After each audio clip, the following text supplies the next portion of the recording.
Y directamente ya pasamos a la pedagogía narrativa. ¿Qué entendemos por pedagogía narrativa? Entendemos por aquellas estrategias, aquellas metodologías que estimulan sobre todo el elemento narrativo y le dan una importancia enorme para la comprensión y para el aprendizaje. Fundamentalmente por una cosa, ¿no? Porque pensamos que cuando creamos en infantil, que sois súper creativos y súper creativas y que montamos unos saraos impresionantes, ¿no? Me gusta a veces poner el ejemplo de uno de los proyectos que hemos hecho en nuestras escuelas, ¿no? Sobre las plantas, ¿no? Hemos terminado el de los seres vivos, ¿no? Y nos llevamos a la clase de infantil de uno de los coles al vivero, ¿no? Y nos fuimos allá, que nos fuimos con toda la clase a ver un vivero el año pasado, porque ahora el COVID este año no ha podido ser, pero nos fuimos al vivero, todos emocionados, el sarao, los permisos, el ayuntamiento, cortaron la carretera porque íbamos andando, y entonces, bueno, todo un sarao. Quiero decir, bueno, pues hacía calor, dos se comieron una planta venenosa y tuvieron que volver, dos comieron fresas verdes y también otro tuvo una urticaria, en fin, un follón, unos renegando, el otro... Y dices, bueno, ¿no? Y otros no, otros venían preguntando y las plantas que habían visto y contando, pero ante la misma experiencia, que es pasar una mañana entera en un vivero, hubo reacciones de todas clases. Hubo niños que aprendieron mucho, hubo niños que no disfrutaron en absoluto, hubo niños que se metieron en líos, hubo niños que pasados varios meses aún recordaban nombres de plantas y hubo niños que no recordaban nada ni siquiera al día siguiente. Es decir, provocar una experiencia no provoca necesariamente un aprendizaje profundo. No, evidentemente, a una experiencia más cuidada, más intensa, mayores posibilidades de provocar aprendizaje. Pero no es automático, ¿vale? Ese mensaje es fundamental.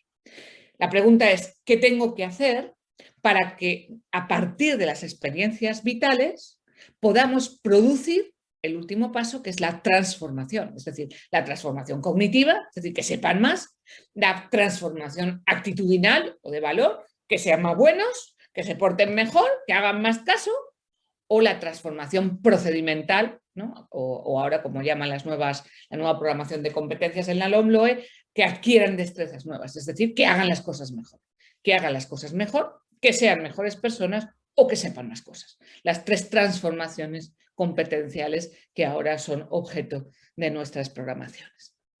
¿Qué hacemos entre la experiencia y la transformación? Y son esos dos pasos fundamentales que son los ejes de la pedagogía narrativa. Voy a poner un cuento, ¿vale? Voy a poner a trozos porque dura 13 minutos y no me quiero comer tanto tiempo. Nosotros en Brisa vamos a partir de relatos, así como en otros proyectos, en el caso de CUMI, que es también desde el Vives, que hemos hecho un aprendizaje por proyectos, ahí partimos de la experiencia del niño. Aquí vamos a partir de la narración para después aterrizar en la experiencia.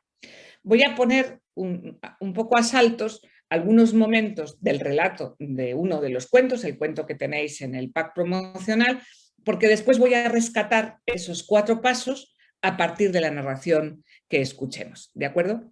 Espero que se oiga bien, si no, Juanjo, me avisas. Y el cuento que os voy a contar es uno de los viajes que Rúa va a hacer para conocer a 3 hermanos que luego, cuando sean más mayores, van a ser muy buenos amigos de Jesús. ¿Y sabéis cómo se llaman los 3 hermanos? No. Se llaman María, Marta, Como mi hermana y Lázaro, como tu hermana, María. y como mi mamá. Y como tu mamá. Bueno, pues entonces María, Marta, Mi mamá también se llama María. también. Mi madre se llama María. Se llama María. Bueno, es que María es un nombre precioso. Yo me llamo María del Carmen. Es el nombre María, pero tiene... Es que es un nombre muy bonito, claro. Yo tengo un segundo nombre. ¿Tú también tienes segundo nombre? Ella se llama María José. Bueno, vamos a ver qué le ha pasado a María, a Marta y a Lázaro, ¿vale? Voy a poner las gafas y voy a ir contándoos el cuento. El abuelo de Marta y de María ha llegado a cenar con una sonrisa radiante, Las uvas ya están listas, dice el abuelo. ¿A quién le gusta la uva? A mí. ¡Guau! A todos. Está tan contento porque ya están maduras y están preparadas para poder cortarlos. Mañana empezamos la vendimia, dice el abuelo. El abuelo estaba muy nervioso porque se ha pasado muchos días mirando el color de las uvas. Hay uvas de muchos colores. ¿De qué colores hay uvas? ¿Quién lo sabe? Verdes, moradas, marrones, doradas. Hay de muchos colores. El abuelo sabe cuándo están maduras sin que haga falta que las pruebe. Solo cuando las mira ya sabe si están listas para cortarlas.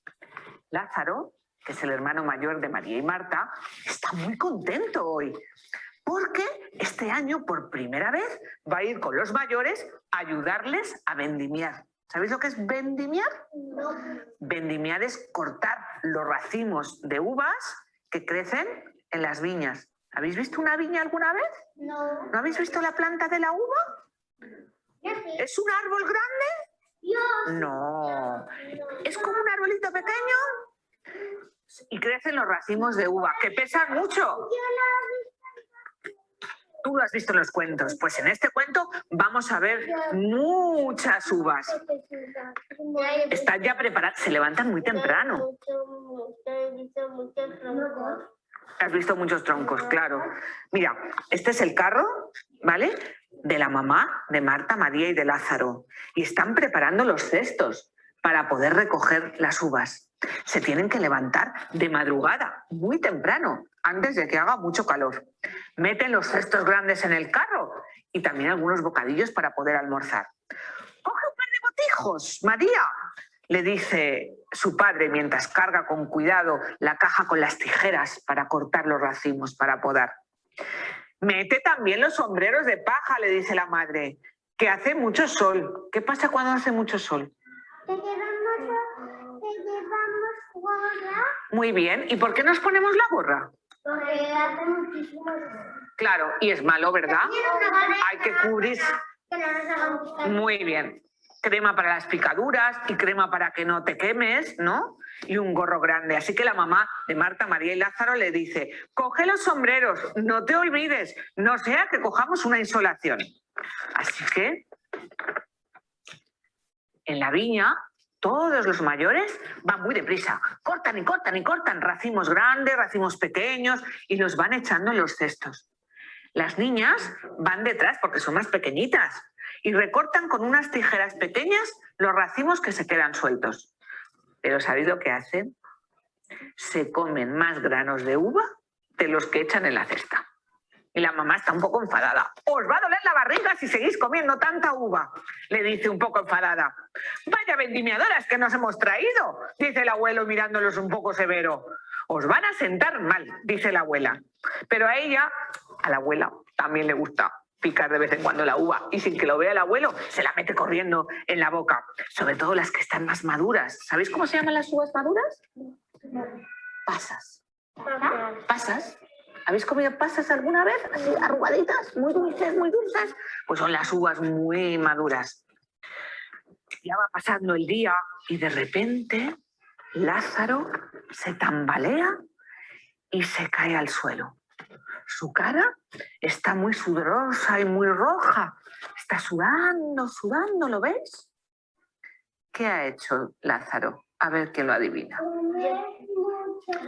Ha comido muchas uvas, pero no se ha puesto el sombrero.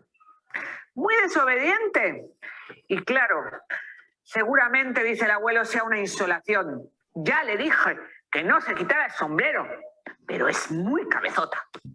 ¿Has bebido bastante agua? Porque cuando hace mucho sol es importante beber. Yo siempre bebo agua. Claro que sí. Hay que beber mucha agua, sobre todo cuando hace mucho calor. La abuela está preocupada. No queda agua. Y enseguida Marta y María dicen, nosotras vamos al pozo, nosotras vamos al pozo. Dicen nerviosas al ver a su hermano que no se encuentra bien. Y antes de que se den cuenta, han cogido un botijo vacío y se han ido corriendo al pozo a sacar agua. Marta y María arrastran el pesado cubo de hierro lleno de agua desde el pozo. Es hora de hacer un descanso. Su hermano les pregunta sorprendido, ¿pero cómo habéis podido sacar el agua vosotras solas? Ya tiene más color en la cara y parece que se va recuperando un poquito. Y las hermanas dicen, no podíamos, pero una mujer que estaba sentada al lado del pozo nos ha ayudado a sacar el agua y también nos ha dado a beber a nosotras, dicen las niñas. Están descansando. ¿Veis cómo beben del botijo? ¿Veis cómo beben del botijo? El agua fresca. ¿Quién ha bebido de un botijo? Yo. ¿Tú has bebido de un botijo? Yo nunca. ¿Nunca has bebido de un botijo? Yo no. ¿Y qué pasa cuando bebes del botijo? ¡Uy, que te mojas todo! Yo de la bota. ¿Tú de una bota? ¿Has bebido de la bota? ¿Pero vino o agua? Agua. ¡Ah, que te han puesto agua en la bota!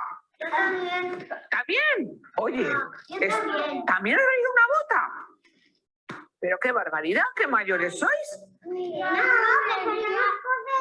agua. Ah, que solo era agua, no era vino de la bota, vale. Ya no bebía vino de la bota. Tú ya yo y el mío también bebía vino de la bota. Ahora tiene una bota que ¿Tu abuela también tiene otra bota? Oye, voy a tener que comprarme una bota. Vamos a ver qué pasa. Terminan de comer, Lázaro ya se encuentra mejor y se tumban a almorzar a la sombra de una gran higuera. ¿Qué da la higuera? ¿Qué fruta da la higuera? La uva. No, la uva, la viña. ¿La higuera? ¿Higos? ¿Habéis comido higos? No. ¿Habéis bebido en bota y no habéis comido higos? Esto hay que arreglarlo. Yo sí. Tú sí has comido higos. ¿De qué color son los higos? Por fuera, verdes o morados. Bueno, voy a dejar ahí el cuento y sabréis luego cómo acaba. Hay varios momentos donde enganchan muy bien, pero para lo que vamos a ver nos sirve. ¿Cómo vamos a trabajar las narraciones? ¿Vale? Porque fundamentalmente el eje del proyecto es una narración, básicamente descansa en una reconceptualización un poco de escenas del Evangelio, de personajes del Evangelio. Vamos a traducir el querigma de cada uno de los relatos a un lenguaje sencillo, a una aventura sencilla, pero muy respetuosa y sobre todo muy fiel al sentido original de cada uno de los relatos.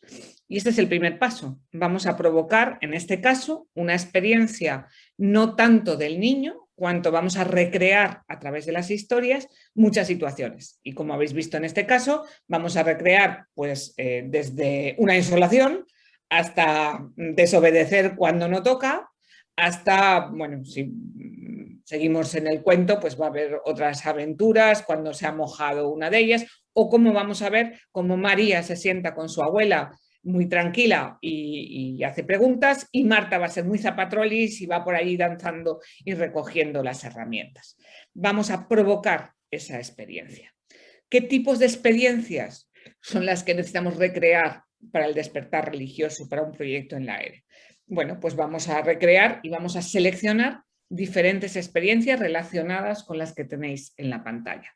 Habéis escuchado cómo Lázaro se siente importante. Ya conocemos a Lázaro y a Marta y a María, porque este cuento concretamente es el primer trimestre de 5 años, pero ya los hemos conocido en los relatos de 3 años, cuando Marta y María le han metido lagartijas en el pantalón y han tenido sus peleas, han tenido que reconciliarse y Lázaro se ha enfadado y bueno, les han pasado muchas cosas en uno de los primeros episodios. Pero aquí vamos a recrear esa sensación de ya soy mayor y ya puedo hacer cosas que antes no hacía, ¿no? Vamos a trabajar las propias capacidades, vamos a trabajar también y vamos a narrar y a recrear el sentido del trabajo, de la ayuda, de la colaboración para lograr algo juntos. Vamos a ver cómo vuelven después todos con los cestos, etcétera, etcétera. Vamos a ver cuando pisan las uvas, cómo están ayudando las niñas a los mayores, etcétera. Y vamos, por supuesto, la última, vamos a generar experiencias, ¿no?,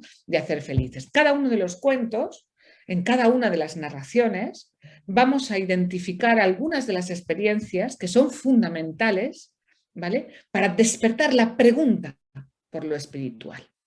El segundo paso no es suficiente. No es suficiente generar, acordaros del relato del vivero. necesitamos, para interiorizar esa experiencia y producir aprendizaje, vamos a necesitar narrar y describir el aprendizaje. Vamos a tener que dar muchas oportunidades para la verbalización. A mí me gusta buscar un ejemplo y explicar la importancia de esto con un ejemplo que he usado muchas veces los que habéis estado conmigo en alguna formación pastoral o en alguna formación pedagógica. Me gusta poner este ejemplo, ¿no?, de un restaurante que estuve en Brasil hace ya algunos años, ¿no?, y cuando llegó el momento de perder estos asadores, que aquí también se ha puesto ahora de moda, ¿no?, que no pides nada, sino que va pasando el camarero con distintas carnes de ternera, que te demuestra que son todas sabores diferentes, ¿no? Entonces yo siempre explico que yo llegué allí habiendo probado el entrecote, el solomillo y la hamburguesa y poco más, ¿no? Y sin embargo, la carta tenía 32 partes de la vaca y te demostraban que cada una de ellas tenía un sabor distinto. Si yo solo conozco 4 partes de la vaca, yo solo puedo disfrutar de 4 sabores.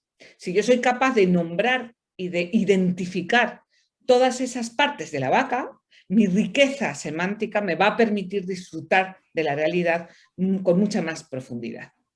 Y esto me lleva a cómo vamos a trabajar en las unidades, cómo vamos a jugar con la descripción, con la narración, cómo vamos a ir introduciendo todas estas palabrejas que seguro que conocéis, que se refieren en este caso a las escalas a alguna de las escalas de Bloom, y que luego vamos a jugar con ellas, sobre todo las estrategias que usaremos en el libro viajero, otro de los recursos que vamos a usar en el proyecto, ¿no? Vamos a generar secuencias de aprendizaje que respeten esos pasos, pero que den mucho espacio y mucho tiempo a la narración. Por eso en los cuentos veréis muchísimo vocabulario, veréis muchos adjetivos, veréis muchos sinónimos, veréis descripciones narrativas muy potentes. Vamos a procurar que en cada doble página ocurra una cosa. Se encuentran una lagartija, ¿no?, se van de campamento a Tabor y allí se pierde uno de ellos. En fin, cada una de las aventuras que van a tener, ¿vale?, nos va a permitir jugar mucho con la descripción de la situación y con la relación que tienen los niños, como pasa con la bota, y no he seguido poniendo el cuento porque cuando hemos llegado al mosto resulta que la mitad ya habían probado el mosto. Esto lo filmamos en Soria hace 5 días, quiero decir que un poco para traerlo hoy, y claro, era todo muy espontáneo, no sabíamos qué iba a pasar, ¿no? Y entonces, bueno, pues van actualizando, van recordando, van conectando.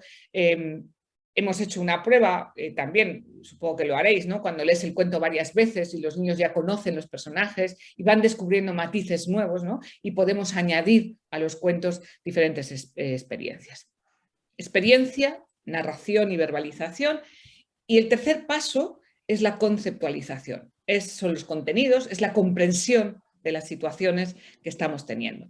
Una forma muy básica es sacar la moraleja del cuento, es decir, bueno, pues si Lázaro ha desobedecido, mira en qué lío te has metido, qué pasa cuando tú desobedeces, o al revés, ¿no? Vamos a ver cómo la mujer del pozo les va a ayudar a sacar el agua, vamos a familiarizarnos mucho con situaciones, con personajes, con escenas que después van a tener como pequeños guiños a los textos evangélicos, ¿no? Marcos se va a lavar con su madre al río, a lavar las sábanas a mano, y una de las sábanas se le va. Marcos se tira a nadar, la madre pasa mucho miedo porque Marcos no nada muy bien, las sábanas se enredan en unos juncos y al apartar los juncos, ¿qué va a haber en el río? Pues en el río va a ver a lo lejos a Juan Bautista, que está bautizando, ¿no?, y se queda fascinado con la escena y con la descripción. Es decir, vamos a ir jugando en esa parte de comprensión, pequeñas conexiones, pequeñas intuiciones que van a permitir después que la proclamación de la palabra, del texto que elegimos, que además en el currículum, como sabéis, ya sugiere algunos concretos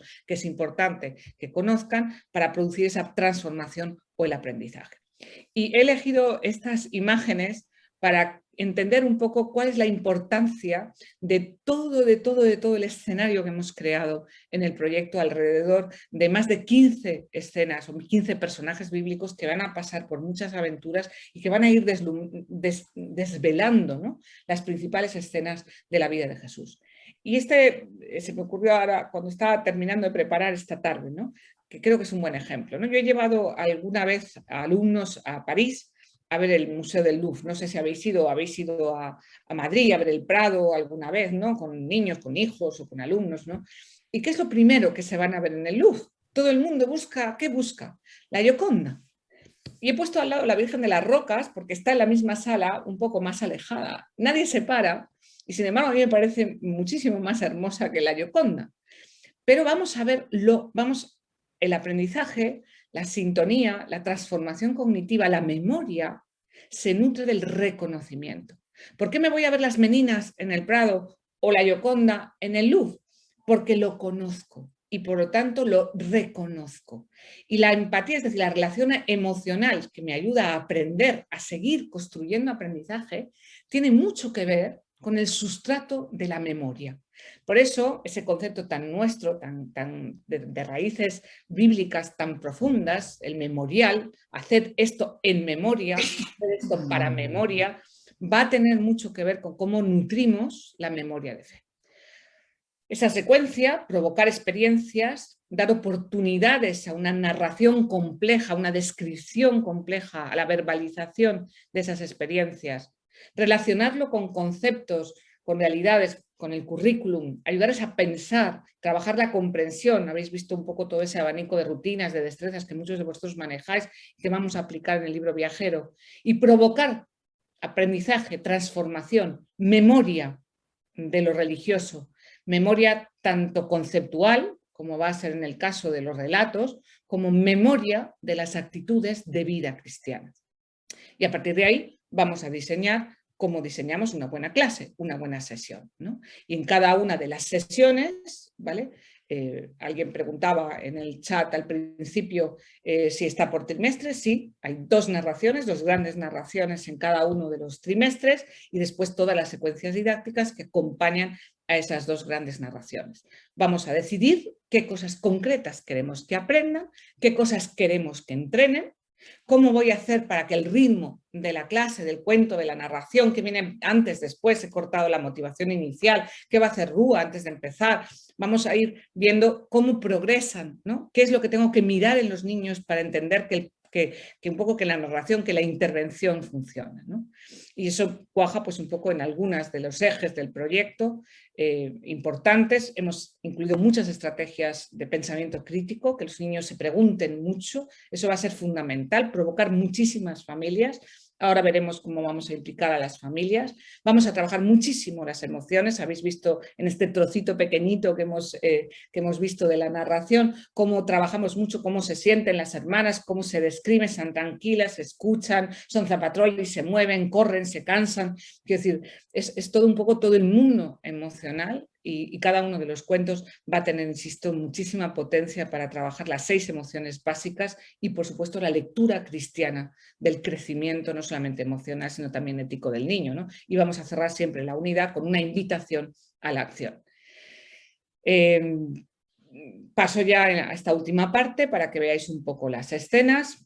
Partimos de los cuentos, de los relatos, aquí tenéis alguna imagen y en la escritura de los cuentos, aparte de todo lo que he contado, sí me interesa mucho destacar, porque ha sido un trabajo de investigación, yo creo que para mí muy interesante, que es decir, cuando se van a Tabor, he estado mirando cuál es la vegetación en Tabor, cuál es la fauna de Tabor, el tipo de lagartija roja que hay se da allí en esa montaña, el tipo de lirio que crece salvaje es el tipo que crece en Tabor.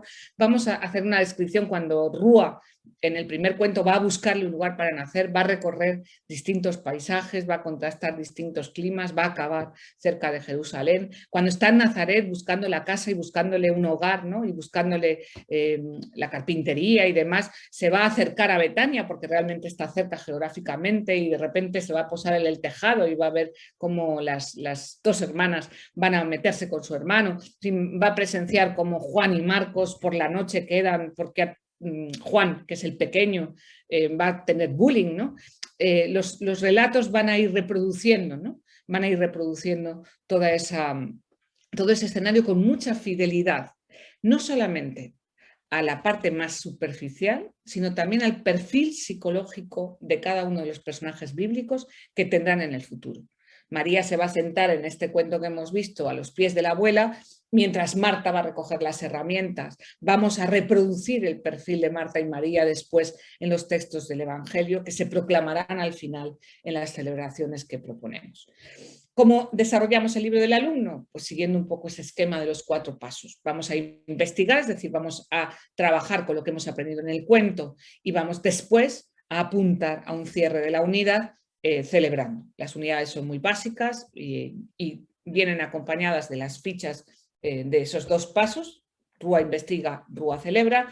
Y luego Rúa se cuela y son unos libros grandes con imágenes solamente de fotografía que nos van a ayudar a trabajar, el libro viajero nos va a ayudar a trabajar con una técnica que utilizan los museos norteamericanos que se llaman los juegos Muse, que quiere decir que son maneras de entrenar el pensamiento contemplativo, es decir, de aprender a contemplar el arte, pero a contemplar también la realidad.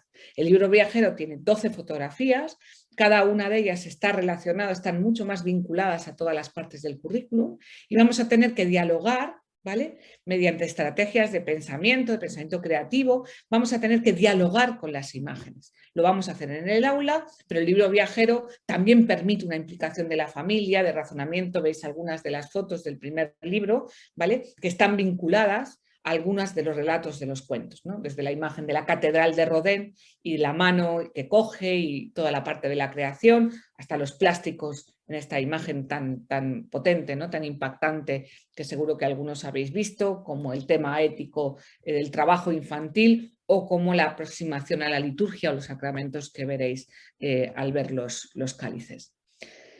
Dentro, lo que hemos hecho, ya paso muy deprisa, evidentemente, es recoger todos los contenidos, un poco no solamente los contenidos del currículum, sino un poco lo que se está apuntando que va a ser este currículum nuevo. Por eso vamos a introducir bien, no me voy a entretener mucho para que haya tiempo para las preguntas, ¿no? Introducir bien desempeños competenciales y sí me gustaría enseñaros rápidamente algunas de las herramientas que encontraréis en las guías, un poco para observar tanto los objetivos, por ejemplo, es para el cuento que acabamos de escuchar este trocito, ¿no?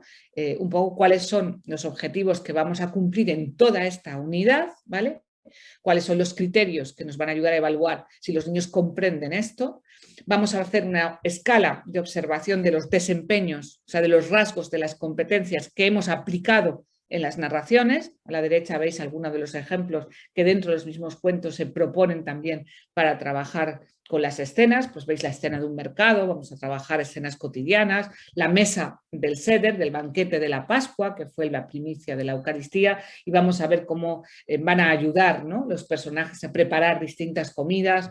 Vamos a trabajar el concepto de banquete, el pan, el vino, vamos a jugar, ¿no?, con contextualizar los símbolos bíblicos y, por supuesto, esta rúbrica que a mí me parece muy importante, que hemos trabajado mucho en estos años, y es cómo vamos a estimular, ¿no?, esa dimensión espiritual que permite que el niño se pregunte e interiorice con mayor profundidad.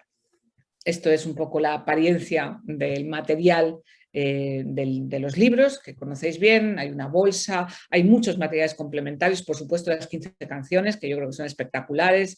Hemos hecho locuciones de cuentos y videocuentos también, que estamos terminando ahora de producir, de al menos 2 cuentos para cada uno de los cursos. La mascota, que es preciosa, murales, juegos de cartas, puzzles, toda la parte digital, hay una serie de cuentos digitales y esta especie de paracaídas promocional que creo que también le da un tono divertido. He puesto, y termino con esto, el contraste de los 3 proyectos que en este momento tiene del Vives. Ágape, que es el más antiguo. Brisa recoge, yo creo que muchas de las estrategias que en Ágape se hacían, pero es cierto que Brisa tiene secuencias más cortas, descansa en la pedagogía narrativa, los cuentos tienen muchísima fuerza. Y Kumi, por otra parte, es un trabajo por proyectos, es un proyecto cada trimestre, son secuencias mucho más largas de aprendizaje.